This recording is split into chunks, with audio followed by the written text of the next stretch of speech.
নদীতে যে মাছগুলো ধরেছিলাম সেইগুলো নিয়ে চলে আসছি। আমরা আমাদের এই দেশি প্রজাতির মাছগুলো আমাদের এই যে এই ট্রাঙ্কি দেখতে পাচ্ছেন, এই ট্রাঙ্কিতে আমরা ছেড়ে দিব।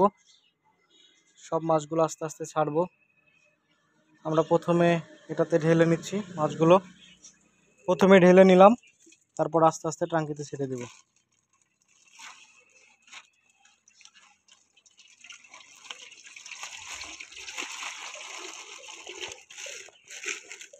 দেখতে পাচ্ছেন সম্পূর্ণ দেশি মাছ।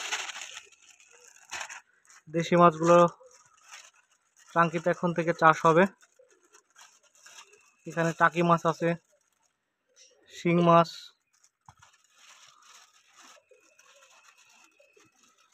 যাই হোক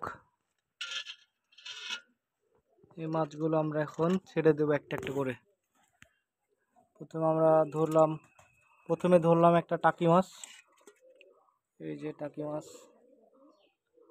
মাছটা ছেড়ে দিলাম। এই পরিবেশে খুব ভালোই থাকতে পারবে এরা, অসুবিধা নাই। এদের জন্য সব রকম পরিবেশ এখানে করা আছে। অক্সিজেনের জন্য এই যে পানা দেওয়া আছে, ন্যাচারাল অক্সিজেনে এদের থাকতে অসুবিধা হবে না। তারপরে একটা দিলাম এই যে এই মাছটি।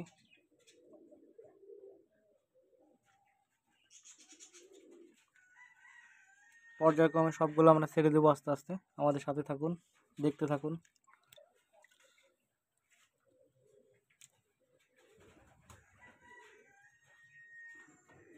আমাদের এই টাঙ্কিতে আগে থেকে অনেক মাছ ছিল, কই মাছ, শিং মাছ, তেলাপিয়া, এগুলো ছিল। এদের সাথে এদেরকে অ্যাড করছি আর কি।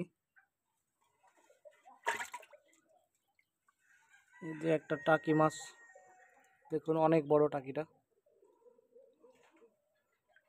অনেক বড়। মনে হয় এখানে থাকবে না, লাফিয়ে পালিয়ে চলে যেতে পারে। আমি জানি না এটা থাকবে কি না। থাকলে থাকবে, না হলে পেটে চলে যাবে। এর মধ্যে একটা শিং মাছ আছে, এর জন্য ভয় লাগছে ধরতে। শিং মাছে কাটা দিলে অনেকক্ষণ ধরে ব্যথা করে এবং জলে সেটা। এই যে দেখুন, আগের আমাদের অনেক মাছ আছে দৌড়ে বেড়াচ্ছে, এদের সাথে অ্যাডজাস্ট হয়ে গেছে।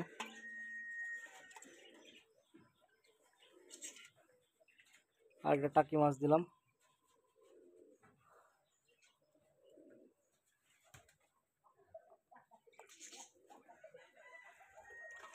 অনেকগুলো টাকি মাছ পেয়েছি আজকে, টাকি মাছগুলোই বেশি।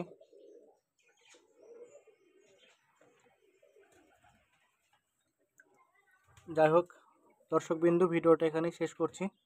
আর একটু দেখানোর চেষ্টা করছি আমাদের এখানে অনেক মাছ আগে থেকেই ছিল, এখনও আছে। এদের সাথে এই মাছগুলো অ্যাডজাস্ট করা হলো, একসাথে থাকবে। পরিবেশ তাদের ভালো করা হয়েছে। এই যে একটা শাকার মাছ দেখতে পাচ্ছেন। সবাইকে ধন্যবাদ, ভিডিওটা এখানেই শেষ করছি।